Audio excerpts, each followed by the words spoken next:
हमारा जल जंगल और जल जंगल और ये तीनों आप बचाना है। अब राहुल गांधी की बेसिक प्रॉब्लम क्या है? राहुल गांधी कहते हैं मेरे पास क्रिमिनल एविडेंस है, मेरे पास ये है, मेरे पास ये है, मेरे पास वो है। तो पूछता है भारत, अगर इतना कुछ आपके पास है तो प्रेस कॉन्फ्रेंस क्यों कर रहे हो भाई? एफिडेविट लिख के दे दो इलेक्शन कमीशन को, हो जाए, दूध का दूध और पानी का पानी, साफ हो जाएगा ना। अब डर रहे हैं राहुल गांधी, कह रहे मैं एफिडेविट नहीं दूंगा। राहुल गांधी की बेसिक कंप्लेंट क्या है? इनकी कंप्लेंट है कि वो जीतते क्यों नहीं है। तो उन्होंने कहा कि वहां पे एक कंस्टिट्यूएंसी है, उसका नाम है महादेवपुरा। और प्रेस कॉन्फ्रेंस की पूरी जो, अगर आप इसको समझने की कोशिश करें, बेसिक पॉइंट इनकी है कि हर बार महादेवपुरा में बीजेपी क्यों जीतती है और हम क्यों हारते हैं। इनकी बेसिक पॉइंट क्या है कि हर बार मैं हारता क्यों, मैं इतनी कोशिश करता हूं, मैं हारता क्यों हूं, मैंने मोहब्बत की दुकान खोल दी, मैं हारता क्यों हूं, मैंने इतनी ट्वीट रील इतना कुछ ये वो कर दिया, मैं हारता क्यों हूं, मैंने अमेरिका में जाके कहा कि मुझे बचाओ, फिर भी मैं हारता क्यों हूं, मैंने इतने पैसे लगाए, मेरे लंबी लंबी एसी की गाड़ियां लगाई गई, करोड़ों रुपए का खर्च हो गया, फिर भी मैं हारता क्यों हूं। अरे अब 55 पार 60 होने वाला हूं, मैं अभी भी हारता क्यों हूं। तो राहुल गांधी, आप क्यों हारते हैं प्रश्न जरूर है, यह प्रॉब्लम जरूर है, मगर यह प्रॉब्लम आपकी है, आपके पार्टी की है, आपके परिवार की। आप हारते क्यों हैं? यह कोई राष्ट्रीय मुद्दा नहीं है राहुल गांधी। अब राहुल गांधी हर बार कहता है मैं इतनी कोशिश कर रहा हूं, 20 साल हो गए, मैं फ्रस्ट्रेट हो गया, मैं हार क्यों रहा हूं। अब राहुल गांधी, आप इसके लिए किसको दोष देना चाहते हैं? कहीं ना कहीं आपको कॉन्फिडेंस की प्रॉब्लम है कि पब्लिक कॉन्फिडेंस आप में बनी नहीं है। दोषी को सजा मिलनी बहुत जरूरी है। ठीक है, आज मेरी लड़की के साथ हुआ, कल किसी और भाई की लड़की के साथ हो गया ऐसा व्यवहार। ठीक है, इस करके मैं बॉडी का संस्कार तब करूंगा, या मेरे गांव वाले, ये मेरे चाचा ताऊ सारे, इनके यही है कि हम संस्कार तब करेंगे जब गुनहगार पकड़े जाएंगे। पहली बात तो मैं स्पष्ट कर देना चाहता हूं कि भारत के संविधान के अनुसार सिर्फ भारत का नागरिक ही एमएलए और एमपी का चुनाव कर सकता है। किसी और कोई अधिकार, किसी और देश के नागरिक को यह अधिकार प्राप्त नहीं है।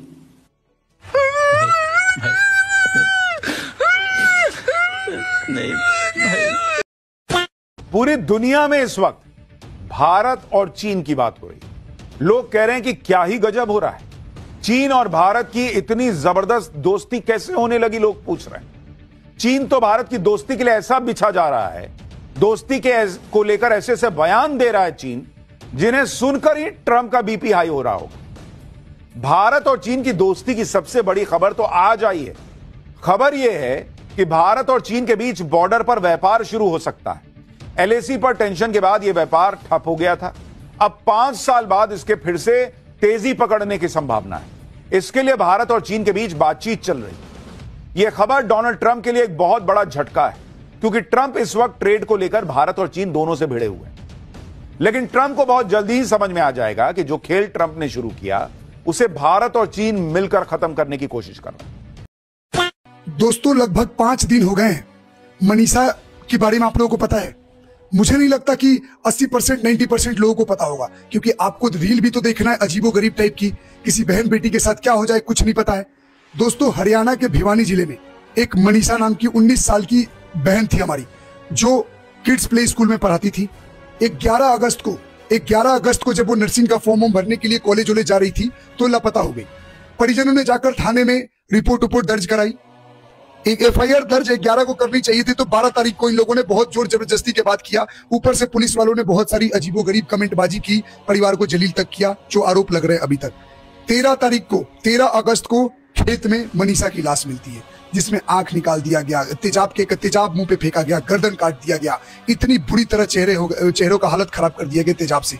5 दिन हो गए, एक भी अपराधी नहीं पकड़ाया। बड़े बड़े प्रोटेस्ट हो रहे, बड़े बड़े इन्फ्लुएंसर, छोटे बड़े सारे लोग डाल रहे हैं, उसकी जस्टिस की डिमांड की जा रही है। लेकिन आज 5 दिन हो गए, अभी तक नहीं मिली।